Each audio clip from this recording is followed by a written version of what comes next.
થોડા સમય અગાઉ ગોંડલમાંથી બંને ગજેરાની ધરપકડ કરવામાં આવી હતી। જો કે આ જ કેસના મામલે દિનેશ પાતર અને પિયુષ રાદડિયા છે તે લોકોની પણ ક્યાંક અટકાયત કરવામાં આવી હતી, પરંતુ હવે દિનેશ પાતર દ્વારા અનેક એવા ગંભીર આક્ષેપો મૂકવામાં આવ્યા છે કે પોલીસ દ્વારા તે લોકોને ટોર્ચર કરવામાં આવ્યું છે।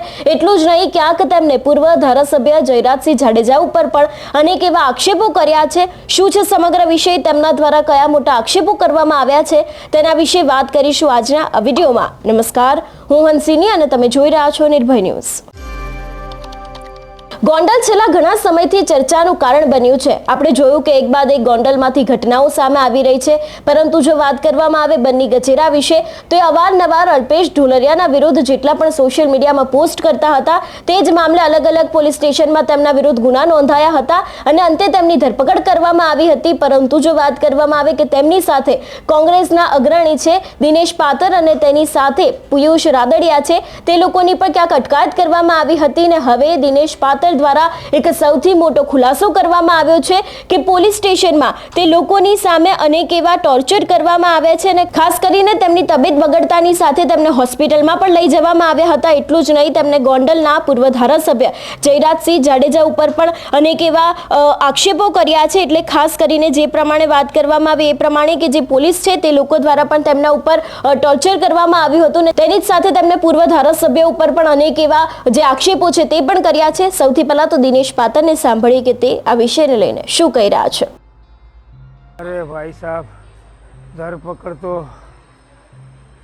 રાજકોટ નાબાલિગ દીકરીઓને સોશિયલ મીડિયામાં ન્યૂઝ જોયા પછી અમે લીગલ ફાર્મ ચલાવતા હોય અને લોકોને ન્યાય અપાવવા માટે રાજકોટ ગયા, એ પણ અમારો ગુનો હતો। એમાં અમે ગયા, એમાં ગુનો નોંધાણો, ગુનો બન્યો હતો નોંધાણો, અમારું કોઈ ઇન્વોલ્વમેન્ટ નહીં, ફક્ત એક એઝ એ એડવોકેટ તરીકે। છતાં અમને જે માણસને ખોટો ગુનો હોય તો સામનો કરવો જોઈએ, અથવા એ મર્યો છે કે મારી નાખવામાં આવ્યો છે, પોલીસ એ દિશામાં તપાસ નથી કરતી અને અમારી જેવા લોકોને સાક્ષી બનાવવા જોઈએ તો આરોપી બનાવી દે છે, ખોટી રીતે જેલમાં મોકલવામાં આવે છે। બાર એસોસિએશનનો હું આભાર માનું છું, તાકાતથી મારી પડખે ભરી અને સરકાર સુધી વાત પહોંચાડે છે કે ખોટા ગુના એડવોકેટ ઉપર દાખલ ન કરો। ત્યાંથી અમને ન્યાયતંત્રએ ન્યાય આપી રિમાન્ડ નામંજૂર કરેલ, જામીન ઉપર છોડેલ, છતાં લોકો પાછા પડતા નથી। એક દિવસ હું કોઈ બની ગંજેરા યુટ્યુબ વાળો વ્યક્તિ છે, પિયુષભાઈના કારણે એમના એડવોકેટ તરીકે હું જેતપુર મુકામે એડવોકેટ તરીકે ગયેલો, રૂબરૂ મળેલો। એને પણ મેં કીધું કોઈ વ્યક્તિગત કોઈ બેન દીકરી વિશે ટોર્ચર ન કરવું જોઈએ। આ તો હું છું તો એડવોકેટ તરીકે તને અહીંયા આવ્યો છું, બાકી આવા લોકો વિરુદ્ધ તું જે કંઈ વિડીયો મૂકીશ કોઈ વકીલ પણ નહીં મળે। પછી તું વિડીયો મૂકતો તારો ગુનો તું કરવાય, મારે શું છે। આટલી જ એકવાર વાત થયેલી છે, એક એની દહેશતની અરજી મેં એને ટાઈપ કાયદેસર વકીલ દરજ્જે કરી દીધેલી છે। ગોંડલ સુધી મારી ભેગો આવ્યો હતો। પિયુષભાઈ કરીને જે વ્યક્તિ છે રાદડિયા, એમની હોટલ હાઈવે ઉપર છે, ત્યાં એ બંને ઉતરી ગયેલા। મને પણ જમવાનું કીધેલું, પણ હું એમની અરજી ટાઈપ કરવા મોટી બજારમાં ટાઈપિસ્ટ આગળ, અરે યાર સીસીટીવી મંગાવો ને બધું રેકોર્ડ હશે હું ક્યાં ગયો જે ટાઈમે ગયો। બન્ની ગજેરા વિરુદ્ધ જે ગુનો નોંધાયો હતો તેમાં ધરપકડ કરવામાં આવી, શું હતો સમગ્ર મામલો?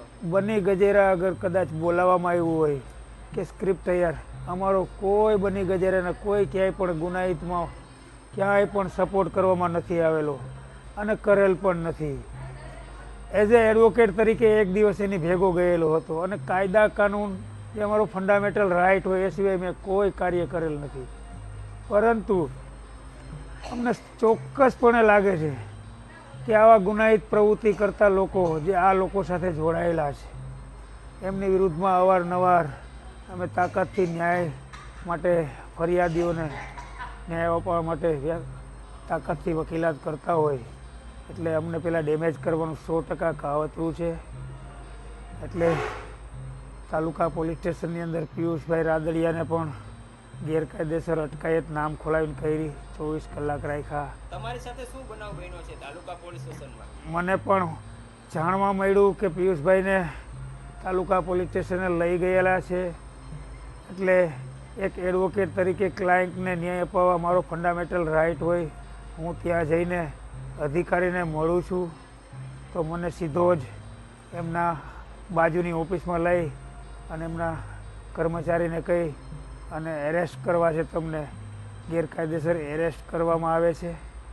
24 કલાક લોકઅપમાં ગેરકાયદેસર રીતે રાખવામાં આવે છે અને એ પણ એવા ગુનામાં કે જેમાં એને પકડવાનો રાઇટ જ નથી. સુપ્રીમ કોર્ટનું કન્ટેમ કરે છે આ લોકો કે એને પહેલાં નોટિસ આપવી જોઈએ. અને અમે પૂછીએ કે તમે અમારો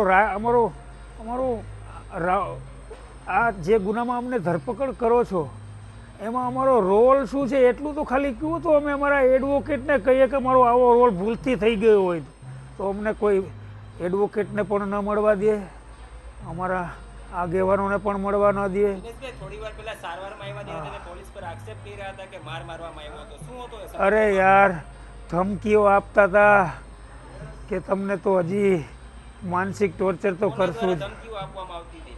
અધિકારીઓ દ્વારા કે ભાઈ તમે થાકી જાશો કેટલુંક લડશો, બાકી તમને કેટલો ટાઈમ રાખવા ન રાખવા એ તો અમારા સત્તાની વાત છે. અરે ભાઈ, મેં 2 હાથ જોડ્યા. આજે તમારી સાથે શું બનાવ બન્યો છે? કઈ પોલીસ સ્ટેશનમાં બનાવ બન્યો છે? 3 વાગે મને અરેસ્ટ કરવામાં આવે છે. કોના દ્વારા, કઈ પોલીસ દ્વારા અરેસ્ટ કરવામાં પોલીસ સુલતાનપુર પોલીસે એ ડિવિઝન સિટીમાંથી મને લઈ જવામાં આવે છે. ત્યાંથી મને 3 વાગે એરેસ્ટ કરી ગેરકાયદેસર રીતે રાખવામાં આવે છે. અને પર્સનલી ઓફિસમાં મને એવું કહેવામાં આવે કે ભાઈ આ બધું તમે તો એડવોકેટ છો, સમજી શકો, પણ અમારું નહીં ચાલે. આ બધું ઉપરથી થાય છે ભાઈ. આ બધા અધિકારીઓના CDR કઢાવો ને યાર, સીધા એસપીના કનેક્ટમાં, DYSPના કનેક્ટમાં. આ લોકો એની સૂચના મુજબ બધું ગેરકાયદેસર પ્રવૃત્તિ કરી એનકેન ગૃહ ગુનામાં ફિટ કરી 100%. તો મારી તબિયત લથડી એટલે મને ડરના માયરા મને સિવિલે લાવ્યા. બાકી મને તો હજી એ ડિવિઝને લઈ જવાની તૈયારી હતી. પછી ત્યાંથી કોઈ ગુનો રામ જાણે કયો હોય. પોલીસ સ્ટેશને કેટલા વાગે જામીન કર્યા અને કેટલા વાગે તમને ત્યાંથી છોડવામાં આવ્યા? એ લોકોની ભૂલ હતી. એને જામીન તો 24 કલાક પછી કરવા જોઈએ, પરંતુ એને મને જામીન લાયક ગુના હોય ને, હાથ જોડી અરેસ્ટ મેમોમાં સહી કરાવી. મેં કીધું વાંધો નહીં, કીધું હું નોટિસમાં નહીં કરું, કારણ કે નોટિસમાં મને કાંઈક તો ટાઈમ આપવો જોઈએ ને. કાંઈ વાંધો નહીં, તમે BNSના નવા કાયદા મુજબ તમે એમાં તો સહી કરશો ને. ના છૂટકે સહી ન કરવી હોય ને ભાઈ તો એ સહી કરવી પડે. આવી ગેરકાયદેસર સહીઓ કરાવવામાં આવી છે, ગેરકાયદેસર ગોંધી રાખવામાં આવ્યો છે. મને taluka police station, A division police station અને સુલતાનપુર પોલીસ સ્ટેશને તદ્દન વાહિયાત ગુનાઓ સ્ક્રિપ્ટ ઊભા કરીને આવી ગેરકાયદેસર સહીઓ કરાવવામાં આવી છે, ગેરકાયદેસર ગોંધી રાખવામાં આવ્યો છે. મને taluka police station, A division police station અને સુલતાનપુર પોલીસ સ્ટેશને તદ્દન વાહિયાત ગુનાઓ સ્ક્રિપ્ટ ઊભા કરીને એક ખોટી રીતે ભાઈ. હાલ તમે સારવારમાં છો, કોઈ આ પર તો ફરિયાદ કરી છે કે નસીબ શું? સારું કહેવાય કે હું તો હિપેટાઇઝનો શિકાર બનેલો વ્યક્તિ હોય. હિપેટાઇઝનો બીમાર છું, મારા લીવરમાં પણ સોજો છે. ભલું થાય, પેલા ડોનેશન કેમ્પમાં મેં લોહી દીધું, બ્લડ ડોનેશન કર્યું અને મને રિપોર્ટમાં હિપેટાઇઝ આવીને મેં સારવાર કર્યું, ત્યારે મને ખબર પડી. દિનેશભાઈ, આજે તમે સારવાર લેવા માટે ગોંડલ આવ્યા છો, ક્યાં કોઈ પોલીસ ઉપર કે કોના ઉપર ફરિયાદ નોંધવામાં આવી છે આપ દ્વારા? હા, મને મારી તો ન શકે, કારણ કે હું દલિત છું, એડવોકેટ છું અને નીડર આગેવાન છું. પરંતુ માનસિક ટોર્ચર અને ગેરકાયદેસર પ્રવૃત્તિ, પોતાની સત્તાનો દુરુપયોગ કરી પાગલ તો બનાવી જ દીધો છે આ લોકોએ મને. બસ આ જ મારી ફરિયાદ છે. એ તો મારે પાટીદારનો દીકરો હોય ને તો એને માખણ કહેવાય. પેલા પિયુષને પૂછજો, બિચારો ધ્રુજતો હતો. બિચારો જ્યારે મને સુલતાનપુર મુલાકાત થઈ ને તો ધ્રુજતો હતો. મેં કીધું હિંમત રાખ. તમારી શું રણનીતિ રહેશે? શું રણનીતિમાં સિસ્ટમ કાંઈ કામ જ નથી કરતી, શું કરી શકવાની યાર. મારો તો પેશાબે લાલ ઉતરવા માંડ્યો છે, કારણ કે મારા લીવરમાં તકલીફ થઈ ગઈ છે ભાઈ. ઓકે ભગવાન બચાવે. ડન. જે પ્રમાણે તેમના દ્વારા પિયુષ રાદડિયાની પણ વાતચીત કરવામાં આવી કે તેમના ઉપર પણ ક્યાંક આવું જ વર્તન કરવામાં આવ્યું હતું, એટલે એમને પણ હોસ્પિટલ દાખલ કરવામાં આવ્યા હતા. એટલે જે પ્રમાણે અત્યારે હાલ એક બાદ એક ગોંડલમાંથી આવી ઘટનાઓ સામે આવી રહી છે, એના ઉપરથી એવું પણ લાગી રહ્યું છે કે હવે બન્ની ગજેરાનો જે ધરપકડનો કેસ છે એની અંદર પણ હવે મોટો વળાંક આવવાની શક્યતા છે. તમારું શું માનવું છે આ વિષયને લઈને અમને કમેન્ટ કરીને ચોક્કસથી જણાવજો. તેની સાથે જ અમારી ચેનલ નિર્ભય ન્યૂઝને લાઇક, શેર અને સબસ્ક્રાઇબ કરવાનું ભૂલશો નહીં. નમસ્કાર.